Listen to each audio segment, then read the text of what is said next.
Hi అండి, అందరికీ నమస్కారం. Welcome back to our channel.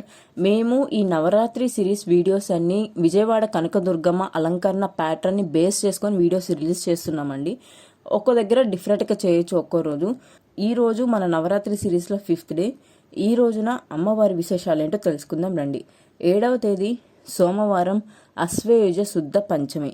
ఈ రోజున అమ్మవారు మనకి శ్రీ మహాచండీదేవిగా దర్శనం ఇవ్వబోతున్నారు.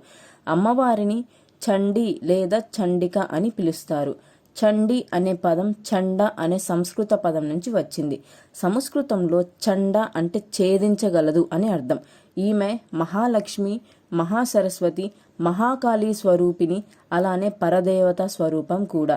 ఈ అమ్మ జ్ఞానశక్తి ఇంకా క్రియాశక్తిల కలయిక.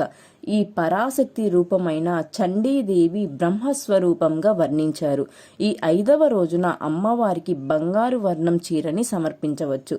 అలానే అమ్మవారికి నైవేద్యంగా కట్టు పొంగలి అంటే పప్పొంగలిని పెట్టి పసుపు రంగు పూలతో పూజిస్తారు.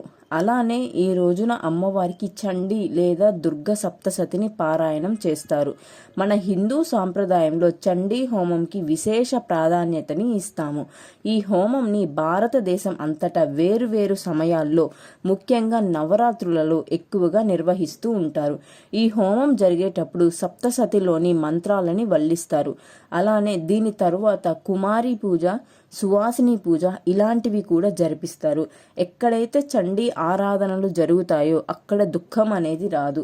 లోక కళ్యాణం, సర్వజనుల హితం కోసం పరబ్రహ్మ స్వరూపమైన చండికా పరమేశ్వరులని పూజించాలని పురాణాలు చెబుతున్నాయి. ఈ కలియుగంలో చండీ పారాయణంకి మించిన శక్తివంతమైన ఫల సాధన ఇంకొకటి లేదు అని శాస్త్రం చెబుతుంది.